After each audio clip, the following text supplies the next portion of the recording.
If you're a teenager who lives on the Upper West Coast, there's a decent chance you've heard about the Shining People. If you live in Tualatin, Oregon, there's an even better chance that you've actually seen them. Because they were just there. I'm a collector and hobbyist researcher of all things supernatural. I have a particular pet interest in urban legends. As with most, there's a few variants with the Shining People, but here's the core of the legend. The Shining People only appear after midnight. They only visit neighborhoods, the sort of quiet suburban streets where there's nary a grass blade out of place. They are bright. From a distance, they all look the same. They wander in silence through the roads and sidewalks, walking aimlessly along through the night's darkest hours. Usually, they simply fade away after one of these visits, but sometimes they choose a house. They'll surround the house in silence. Some will drift in through windows. Then, in the morning, something very important will be gone forever. This is a newer legend. From everything I've studied, before getting bogged down with Chester's goddamn book, rumors about the Shining People began to circulate sometime around 2017, primarily among middle school and high school students. Most media surrounding them in this era was fairly lighthearted. Kids trading stories of what they'd seen on social media, or posting videos of themselves doing stakeouts in their neighborhood, hoping to catch a glimpse.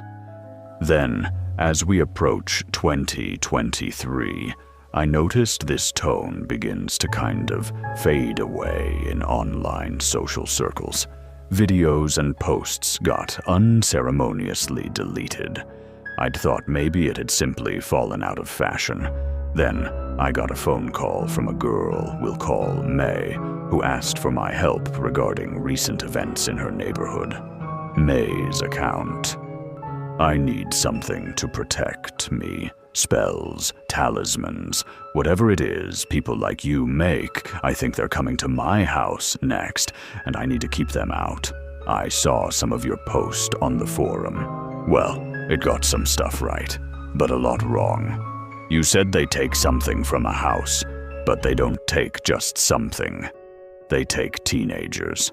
The youngest to disappear from my neighborhood had just turned 13. The oldest was at the tail end of 18. He was almost safe. Also, they do have faces. You just have to get close enough to see them. I think I was about 14 when they first started showing up around Tualatin. I overheard some guys talking about it in homeroom. They said that the Shining People walked out from the woods behind Redacted's house. Next day, someone else was saying they'd walked right past her house, scaring her dog so bad that it hid under the bed and wouldn't come out until morning. It was like every day there was a new rumor about them, a new sighting, a new grainy picture taken on someone's phone at 1 a.m. I thought it was bullshit at first, to be honest. Sure, everyone at school was talking about it, but only teenagers. No teachers weighed in on it. No adults claimed to have seen it. Every adult and little kid in our neighborhoods somehow slept right through this crowd of glowing figures sweeping through the streets night after night. That just didn't make sense to me. It had to be a meme or mass teen hysteria or something. It wasn't until my friends Ashley and Dana, note, names changed, dragged me out for a stakeout that I actually saw the Shining People for myself. Dana borrowed her dad's car, and we parked it right by Redacted's house. I thought it was a waste of time. They told me I had to be patient. We waited 2 hours into the night, and I was just about to leave and walk home when the first one came through the trees. They're just a little taller than a person should be. They're all shaped the same, or at least they look that way from a distance. They shine so bright it actually hurts your eyes. It's like this white glow tinged with blue, like radiation. Unless you're close enough to really see, they look like walking blanks, just outlines of people. We sat and watched them walk by in silence for maybe an hour. They walked right next to our car, even bumping up against the sides, but they didn't seem to notice us. There seemed like an endless number of them, just flooding out from the woods, slowly following each other out to the road and the sidewalk. Another thing your post didn't mention is how sick you get if you're too close to them. I thought we were at a safe distance, hidden and watching from the car. But we all started feeling sick when we got back to Dana's house. We took turns throwing up in the bathroom, like some fucked up assembly line, just in and out, puking our guts out. I had a pounding headache for days after that. No amount of painkillers could get rid of my vision, even went blurry for a bit.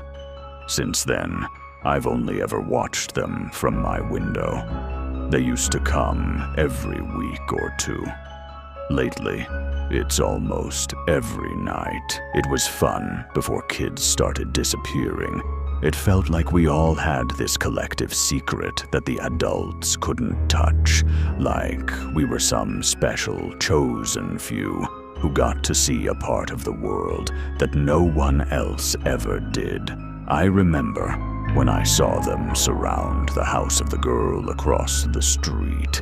I actually thought she was lucky, because her house must be something special if they were willing to get so close and stay so long.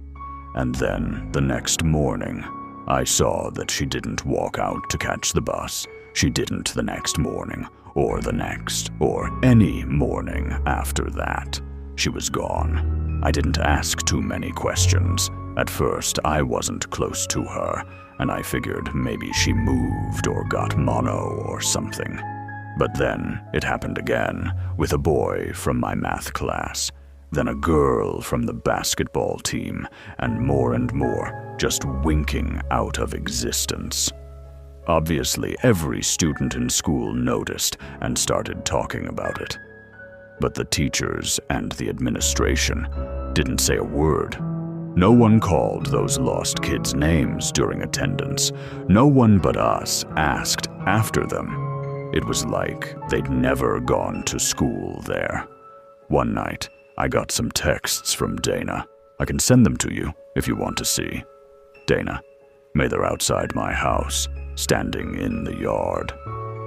Dana, they won't leave. They keep staring at me. Please come get me. Please, May. I'll drive over, Dana. There's one at the window. I've never seen a face like that. Its eyes are so big. Dana, it's familiar. It almost looks like Dana. It's reaching through. Hide in closet or go downstairs or something. I'm driving over. Now, Dana, it's reaching through. I was scared out of my mind, but I've known Dana since elementary, so I stole the keys to my mom's car and drove over to her house. By the time I got there, the shining people were gone. I threw pebbles at her bedroom window to get her attention, but there was no answer. I didn't want to get in trouble, but not knowing had me sick to my stomach, so I started ringing the doorbell over and over and over. Well, her mom answered, mad as hell. She asked me what I was doing, and I asked if Dana was home, and said I got a concerning text from her. Her mom asked me, who's Dana? Who's Dana? She had no idea. I'd been over at this house to have play dates with Dana when I was little, and her mom was looking at me like I was some kind of crazy stranger.